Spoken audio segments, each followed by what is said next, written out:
नमस्कार, हमारा fast news में मैं रिया पांडे आप सभी का स्वागत करती हूं। तो चलिए नजर डालते हैं कुछ खास खबरों पर।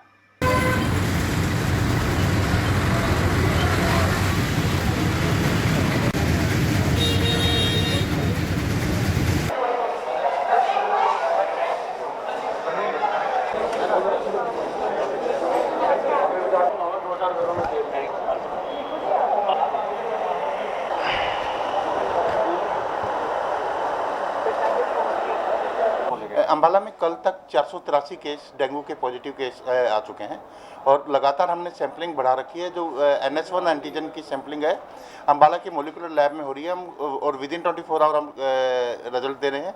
कल 19 नए मामले पॉजिटिव आए थे, आज की रिपोर्ट अभी आनी बाकी है।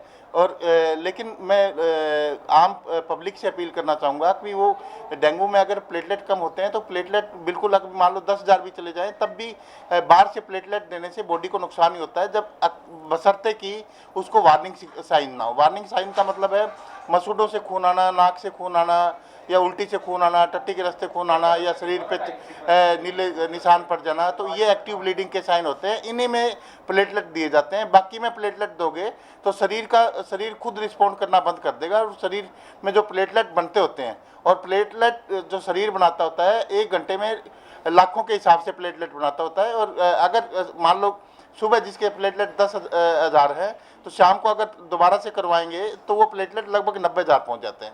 मैं आम जनता से अपील करना चाहूँगा कि जो डेंगू का क्रिटिकल पीरियड है वो जो फेब्राइल फेज यानी जो बुखार के बाद के जो 24 से 48 घंटे हैं वो क्रिटिकल पीरियड होते हैं। उस दौरान अपने आप को ज़रूर उसके दौरान रेस्ट करें, जो बुखार उतरते ही जो पीरियड होता है।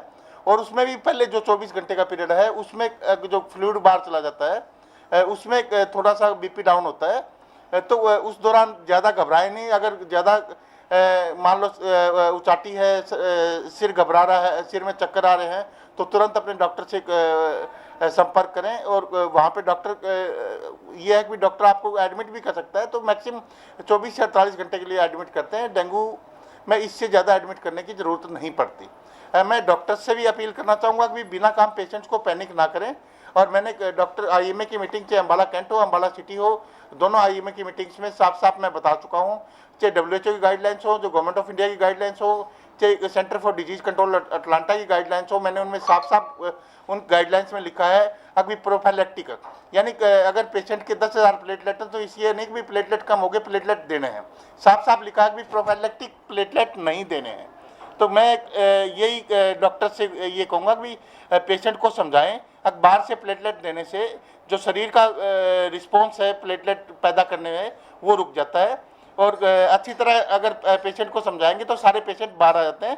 इवन हमारे अम्बाला कैंट की बात की जाए जहाँ पे हम बैठे हैं, तो यहाँ पे 4-4, 3-3 हज़ार की प्लेटलेट जिनके प्लेटलेट आगे थे वो सारे के सारे ठीक हुए हैं, कोई डेथ नहीं हुई है। मेरी मेडिकल कॉलेज रोहतक से बात हुई है, लगभग वो 800 पेशेंट क्रिटिकल पेशेंट की अब तक वो कर चुके हैं और एक भी पेशेंट को प्लेटलेट नहीं दी है। तो आप इन दोनों एग्जाम्पलों से खुद देख सकते हैं कि प्लेटलेट की कहाँ ज़रूरत पड़ती है। प्लेटलेट के कारण अभी जो प्राइवेट प्रैक्टिशनर भी अपना बिजनेस चमका रहे हैं, मैं उनको भी अपील करता हूँ कि मेडिकल नेग्लिजेंस के तहत हम उनके खिलाफ कार्रवाई कर सकते हैं। वो पेशेंट को बिना काम पैनिक ना करें, जो पेशेंट की स्थिति है उसी से अवगत करवाएं पेशेंट को। अगर मेरे पास इस तरह की कोई भी शिकायत आएगी तो उनके खिलाफ कार्रवाई होगी। देखिए, स्वास्थ्य विभाग की पूरे ज़िले में हमने 50 ब्रीडिंग चक्कर लगाए हैं और लगभग हमारे 100 मेल वर्कर हैं जो घर घर जाके कूलर्स की जांच कर रहे हैं। और आज तक हम लगभग 10,000 नोटिस घरों में दे चुके हैं और दोबारा से उन घरों में हमने विजिट किया है। अगर किसी भी घर में दोबारा से लार्वा नहीं मिला, अगर दोबारा से लार्वा मिलता है तो उनके खिलाफ हम एपिडेमिक डिजीज एक्ट की धारा 188 के तहत कार्रवाई करते हैं।